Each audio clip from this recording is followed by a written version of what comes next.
Okay, hello again. In this video, we're going to be going over ePortfolios and Digication.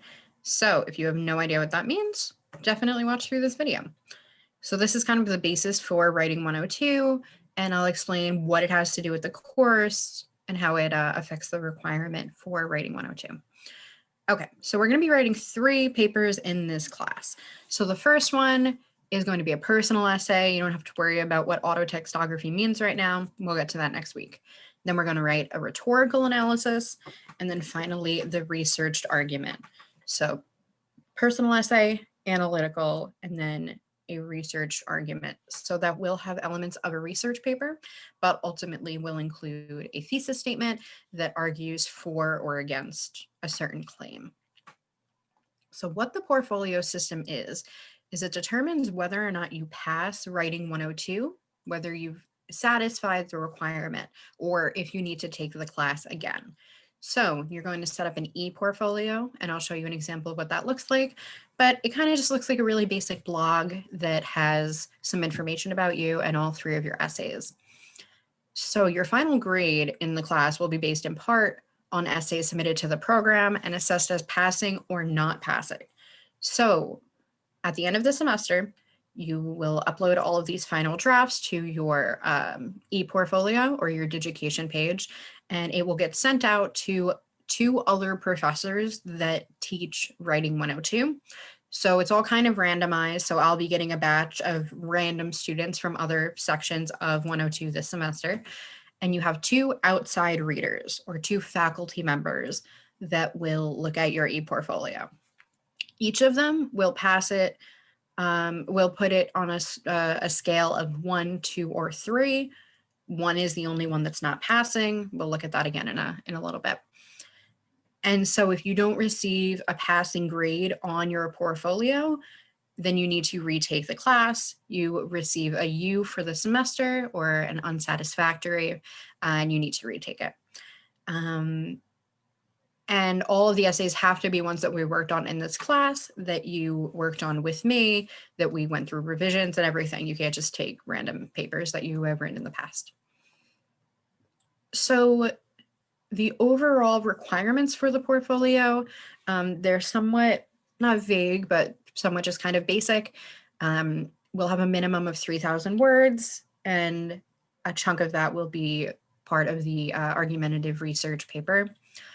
You need to be able to show throughout your papers that you can construct a thesis-driven argument, write logically and coherently, demonstrate awareness of audience expectations. That's something we'll talk a lot about in the semester, especially during the rhetorical analysis unit.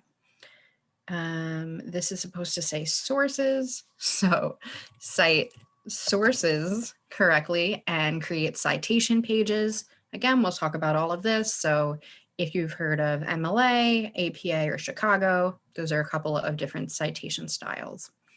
And of course, write effectively in English by showing competency in grammar, syntax, usage, and punctuation. So that type of stuff, that like technical sentence level writing, does not have to be 100% perfect. Overall, you are being graded more on the rest of these ideas, but your ideas do need to be clear and so that your reader can understand them. So we'll go over the scoring system. So since you're having 2 outside readers looking at your portfolio, each of them will give it a score of 1, 2, or 3. So if both of them score it as a 1, it fails.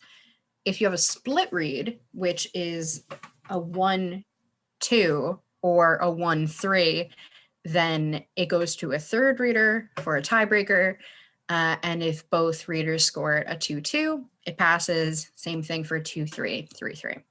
So let me know if this is confusing or if it's clear. This is really just things that I'll be worrying about on my end. You won't get your actual scores. You'll just find out whether you passed or not. But I want you to have an idea of what the process really looks like. So this is the key part. Even if you're doing well in the class, it's possible to not pass the portfolio process. So in the class, as you should see in the syllabus, your points are broken down into a bunch of different categories. So rough drafts, conferences, class activities, group work, quizzes, surveys, a million things. and smaller assignments too. So like the annotated bibliography and a pre-write for the personal essay. So you could have high scores on all of those, but your portfolio is only going to have the 3 final drafts of, or the 3 final versions of the essays that you wrote. So for example, let's say you're doing all of the activities in the class, but the papers themselves aren't strong. You could be in the, C or B range for the course, but then still have trouble passing the portfolio. So I just want to get that out here. We'll talk about it again later in the semester, but this is essentially how Writing 102 works. Right, if it doesn't pass, you get the U, which does not affect your GPA, fortunately, and then you need to take the class again, go through the portfolio process again until you pass. So, a lot of information. The Digication page on Blackboard goes over the more technical details of how to actually set up the page, link your papers, all that. But I just want to show you one so you have an idea of what it looks like. This is one of my students from last semester.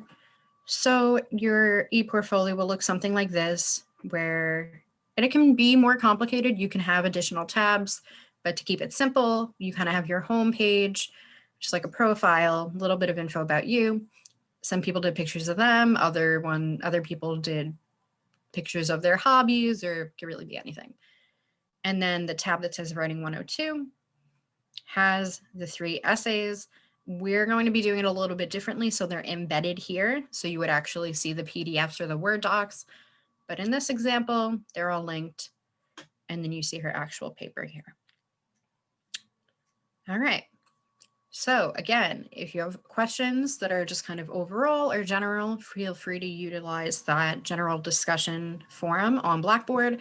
Otherwise, you can email me. We could talk a little bit more about the process. And we'll be coming back to this a lot throughout the semester so it doesn't sneak up on us. All right, thank you.